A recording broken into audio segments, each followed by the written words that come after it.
He called it a private visit. He did it on his grandmother's anniversary. He declared silence, and within a minute, that silence topped the news cycle. Prince Harry, the Duke of Netflix, landed in London and rushed to St. George's Chapel to honor the memory of Queen Elizabeth II. Privately, of course.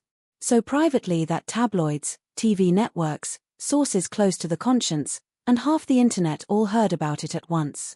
In our time, silence really is golden, especially when it's billed by the minute.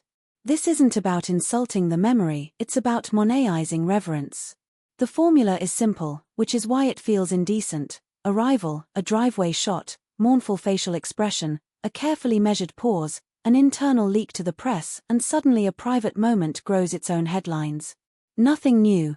Harry has long taught the world to tell privacy from privacy. The first is when you come and go and only the necessary people know. The second is when you come and go for yourself, but cameras, commentators, and family friends with recorders somehow always appear. Let's break down the production. Scene 1, a transatlantic flight, the tired but steadfast sun. Scene 2, the car to Windsor's gates, the very route cameras know by heart. Scene 3, silence in the chapel, where even the stones swallow footsteps. And then the curtain, except it doesn't fall, it rises. What should have dissolved in half-light floats up into feeds. Not a family post, not a dry palace line, not an entry in a condolence book, but an item, delivered by those who always arrive in the right place at the right minute. Guess why? Some will say, so what? He had the right to come. She was his grandmother. Of course he did. Everyone has that right, sons, granddaughters, and ordinary visitors. The question isn't the right, it's the direction. Private means you leave at the door everything that can turn quiet into storyline. You don't bring the supporting circumstances, the camera-friendly route, the usual photographer on duty, the predictable leak on condition of anonymity. Private means that after your visit, the news stays empty. The story ends at the gravestone, it doesn't begin in the newsroom. No wonder British commentators dripped with sarcasm. The Daily Mail comment pages read like their own genre. No one's interested, pure PR. If it's private, why is it everywhere? Leave us alone. Beneath the snark is more than dislike of Harry, it's fatigue. Fatigue with cameras invading someone else's memory. With an annual ritual where people expect quiet and get choreography. With the sense that once again the audience is ushered into a hall where every beat is pre-blocked. Who stands here, who sighs there, who accidentally lands in frame. The bitter part is the hypocrisy. While the Queen was alive, finding an hour for Balmoral was impossible. Yet 3 years on, these minutes of remembrance have become an essential calendar item, minutes with an echo. This isn't grief, it's a stage. A yearly September performance titled I'm Still Here. It worked at the Duke of Edinburgh's grave, it works now at Elizabeth II's. The essence hasn't changed, someone else's quiet becomes the set for a personal appearance. The contrast with William and Catherine that day was almost cruel. They went to the Women's Institute, a world Elizabeth invested half a life in, not for the cameras, but because that's where Britain breathes. Women who turned ration cards into dinners, who keep villages, schools, and charities going. No hysteria, no sources. A few plain words about a grandmother, thanks, and back to work. Boring for headlines, perfect for memory. And memory isn't a talk show. It doesn't need a showrunner or a cliffhanger. Even without the moral lesson, the practical reality remains. Harry no longer has an institutional role that generates occasions on its own. So occasions must be manufactured.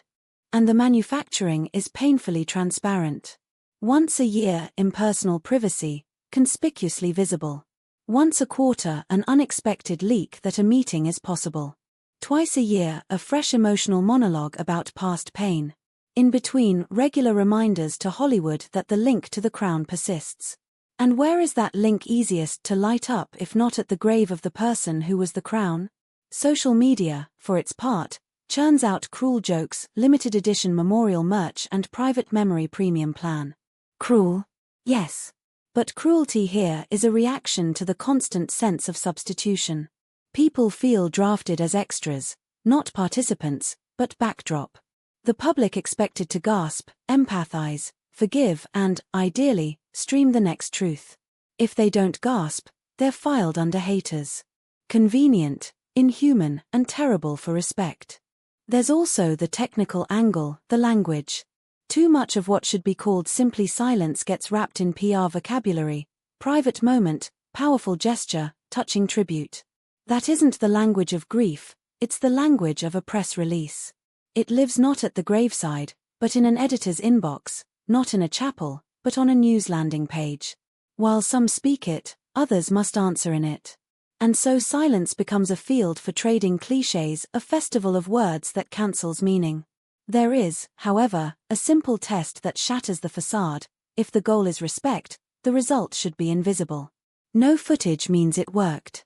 Footage means it was performance, not bow.